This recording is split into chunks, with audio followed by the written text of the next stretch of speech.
मेरा ख्याल है कि कई सालों बाद आपके बीच आना हुआ है। बहुत पहले उतराला किसी मुशायरे में आया था और आज फिर आपके बीच में हाजिरी हुई है। और आज हाजिरी एक ऐसे सियासी मौके पर हुई है कि जब आपसे थोड़ी सी सियासी गुफ्तगू करनी है।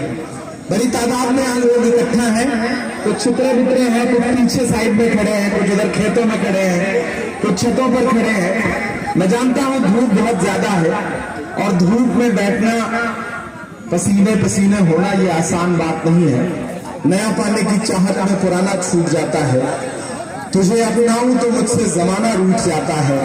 मोहब्बत पढ़ने लिखने में बहुत आसान है, लेकिन मोहब्बत को निभाने में पसीना छूट जाता है। आप सारे लोग धूप में भी बैठे हैं बिना किसी साए के। मैं आपकी मोहब्बत को सलाम करता हूं। मेरे भाई, आज आपसे एक जरूरी बात, जरूरी गुफ्तगू करने के लिए आया हूं। आने वाली 3 मार्च को आपको न सिर्फ उतराला के मुस्तकबिल का फैसला करना है, बल्कि लखनऊ के भी मुस्तकबिल का फैसला करना है, उत्तर प्रदेश के मुस्तकबिल का फैसला करना है। मेरे भाई, कीमत तो बहुत बढ़ गई शहरों में धान की, लेकिन विदा न हो सकी बेटी किसान की। मौका मिला तो लोगों ने कुर्सी के वास्ते तस्वीर ही बिगाड़ दी हिंदुस्तान की। उतराला वाले, मैं आज धीरू भाई के लिए आपके सामने दामन फैलाने आया हूं। मेरे ऊपर एक उधार था कि जब ये लोकसभा लग रहे थे तो मैं इनके लिए नहीं आ पाया था प्रोग्राम देने के बाद भी। और आज जबरन कल रात में उन्होंने कहा कि आपको आना ही पड़ेगा। तो मैंने कहा आपके ऊपर से हेलीकॉप्टर गुजरना है, आप तो ढेला मार के भी नीचे उतार लेंगे, मैं जानता हूं। धीरू है आप, तो आराम से उतार ही देते हैं। और रात में प्रोग्राम फाइनल हुआ और इसमें कोई दो राय नहीं कि 10 घंटे की मेहनत में धीरू भाई ने हजारों की भीड़ इकट्ठा करके ये बता दिया कि उतराला में इनसे शानदार चुनाव कोई नहीं लड़ा। इस हद को उतराला वालों, आप जिंदा दिल लोग हैं, आप सरदार लोग हैं, आपके सीने में एक हसास दिल है। मैं आपसे ये कहने आया हूं कि आप झोली भर भर के पिछले 25 साल से पार्टी को वोट देते आए हैं। आपके वोटों की ठेकेदारी नहीं है पार्टी की आपके ऊपर। थोड़ी देर फोटो मत खींचो भाई, तुम में जरा जाओ। 25 साल से आप पार्टी को झोला भर भर के, दामन भर भर के वोट देते आए हैं। लेकिन उतराला वालों, मुझे बताओ कि पिछले 4 साल में, 5 साल में सबसे ज्यादा जुल्म सितम जब आपके ऊपर हो रहा था, उस वक्त उस पार्टी के रहनुमा कहां बैठे थे? मेरा सवाल है कि जब जामिया की निहत्ती बच्चियों पर लाठियां बरस रही थी, तब समाजवादी पार्टी का कोई नेता कहां था?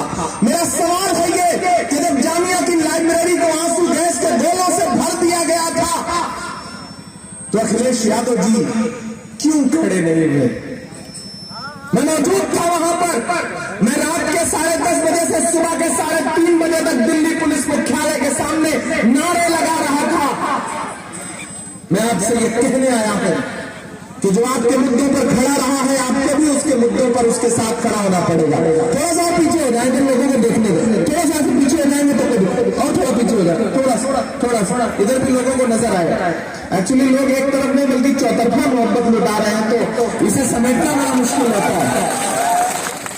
मुझे बताओ कि जब हाथरस में एक दलित बिटिया के साथ बलात्कार हुआ और मौत के बाद सरकार के इशारे पर रात के 2 बजे उसकी लाश को जबरन परिवार की मर्जी के बगैर जलाया गया, तो मैं इंतजार कर रहा था कि अखिलेश यादव जी अपने घर से निकलेंगे और जाएंगे उस मां के आंसू पोंछने। मैं इंतजार कर रहा था कि बहन जी निकलेंगी और जाएंगी उस मां के आंसू पोंछने, लेकिन अफसोस दोनों नहीं निकले। लेकिन अगली सुबह मैंने यह भी देखा कि राहुल गांधी जी ने ऐलान किया कि मैं जा रहा हूं हाथरस की बिटिया से मिलने, उसके परिवार से मिलने। और जब कांग्रेस का काफिला यमुना एक्सप्रेसवे के मुहाने पर पहुंचा, तो योगी आदित्यनाथ की पुलिस ने राहुल गांधी जी की गाड़ियां रोक ली और ये कहा कि इससे आगे आपकी गाड़ी नहीं जा सकती। तो राहुल गांधी ने कहा था कि आप हमारी गाड़ियां रोक सकते हैं, हमारा हौसला नहीं रोक सकते, हमारे कदम नहीं रोक सकते। आज तो इतने कड़वी धूप में भी आपको सर पे हाथ रखना पड़ रहा है, गमछा रखना पड़ रहा है। उस दिन 44 डिग्री टेम्परेचर था, मैं साथ में मौजूद था। 17 किलोमीटर पैदल चलते रहे राहुल गांधी जी, प्रियंका गांधी जी। योगी आदित्यनाथ जी ने गिरफ्तार करवा लिया जब उन्हें लगा कि ये तो पैदल हाथरस पहुंच जाएगा। अगले दिन पूरी थूथू होने के बाद मजबूरन फिर से उन्हें इजाजत देनी पड़ी, और हमारी आंखों ने वो मंजर देखे कि प्रियंका गांधी जी और राहुल गांधी जी उस परिवार को अपने सीने से लगाए हाथरस में खड़े थे। आपको वो मंजर भी याद दिलाता हूं कि जब पगलाई हुई हुकूमत आपसे कह रही थी कि कागज दिखाओ, कागज दिखाओगे तब हिंदुस्तानी माने जाओगे, वरना नहीं। और आप अलग ऐलान कह रहे थे कि फिरौन की है, नमरूद की है, फूलों से जंग बारूद की है, इस बार तो डरना नामुमकिन, इस बार तो बात वजूद की है। आप अलग ऐलान कह रहे थे, और एक सुबह हमारी आंखों ने एक मंजर देखा, वो भी जुमे का ही दिन था कि जब पूरे उत्तर प्रदेश में आप एहतजाज कर रहे थे और सरकार के इशारे पर एक साथ 21 से ज्यादा नौजवानों के सीनों में सीधे गोलियां मार के उन्हें शहीद किया गया, हलाक किया गया। बिजनौर, मेरठ, मुजफ्फरनगर, रामपुर, संभल, कानपुर लाशें बिछी थी, माएं चीख रही थी। मैं इंतजार कर रहा था कि 25 साल से हमारे वोटों की ठेकेदारी करने वाला नेता बाहर निकलेगा, जाएगा उन माओं के आंसू पोंछने। मैं इंतजार कर रहा था कि बहन जी निकलेंगे और जाएंगे उन माओं के आंसू पोंछने, लेकिन अफसोस दोनों लोग नहीं निकले। लेकिन अगली सुबह हमारी आंखों ने वो मंजर भी देखा कि जब बिजनौर में मारे गए यूपीएससी की तैयारी करने वाले अनस और सुलेमान की माओं को अपने सीने से लगा करके उनके घर में प्रियंका गांधी खड़ी थी, मेरी आंखों ने वो मंजर भी देखा। उपरोला वालों, आप एहसान फरामोश लोग नहीं है, आपकी नस्ल ही एहसान फरामोश लोगों की नहीं है। आप पर कोई इतना एहसान करता है तो आप बदले में उस पर 10 गुना एहसान करते हैं। मैं जानता हूं आप इस बात पर ईमान रखते हैं कि मजदूर को उसका मजदूरी उसका पसीना सूखने से पहले दे दी जाए।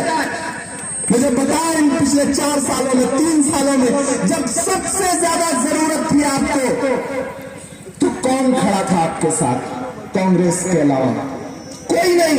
जब त्रिपुरा में आपके घर जलाए जा रहे थे तो मुझे दिखा दो एक ट्वीट या एक फेसबुक पोस्ट या एक बयान अखिलेश यादव जी का, लेकिन मैं 10 पोस्ट दिखाऊंगा आपको राहुल गांधी जी की, प्रियंका गांधी जी की। याद करो विश्व कप का मैच, एक मैच हार जीत चलती रहती है, लेकिन मैच हारने के बाद जब पूरी भाजपा की ट्रोल आर्मी सिर्फ एक शख्स मोहम्मद शमी को गाली दे रही थी, तो बताओ अखिलेश जी ने एक शब्द बोला हो तो, मायावती जी ने एक शब्द बोला हो तो? नहीं बोला। कौन बोला? राहुल गांधी आगे आए और उन्होंने कहा ये देश मोहब्बत से चलेगा, नफरत से नहीं चलेगा, मोदी जी की तानाशाही से नहीं चलेगा। आपके हर मुद्दे पर बोल रही है कांग्रेस, आपके हर मुद्दे पर खड़ी है कांग्रेस। मैं जानता हूं 30 साल पहले आप कांग्रेस छोड़ करके गए थे। यहां तमाम बुजुर्ग बैठे हैं, मैं उनकी पेशानी की झुर्रियों में वो दर्द महसूस करता हूं। आपने पिछले 30 साल पहले बड़ी वजह की वजह से कांग्रेस छोड़ी थी, लेकिन आज मैं आपसे ये कह रहा हूं कि मेरे जैसी आवाज जिसे आप मोहब्बत करते हैं, जिससे प्यार करते हैं, मेरी शायरी सुनते हैं, जब मैं नजीब की मां के आंसुओं को अपनी नज़्मों में पिरोता हूं तो आप भी मेरे साथ रो देते हैं। जब मैं पहलू खान की मां को अपने सीने से लगाता हूं तो आप भी मेरे साथ उसमें शामिल हो जाते हैं। आप मुसल्लों पर मेरी सलामती की दुआएं करते हैं। मैं जानता हूं, मैं उस मोहब्बत की बुनियाद पर आपसे कह रहा हूं कि अगर आपको ये लगता है कि कांग्रेस पार्टी आपके मुद्दों से भागती है तो गलत। मेरे जैसी बेबाक आवाज को माइनॉरिटी डिपार्टमेंट का राष्ट्रीय अध्यक्ष बना करके राहुल जी ने आपको ये बता दिया कि हम आपकी आवाज के साथ हैं, हम आपके साथ खड़े हैं।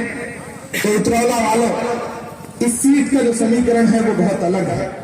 इस सीट का समीकरण ऐसा है कि धीरू भाई की व्यक्तिगत छवि, इनका अपना व्यवहार, इनका अखलाक, लोगों के बीच में इनका उठना बैठना, एक अच्छा खासा वोट इनके पास है। अगर आप इनके साथ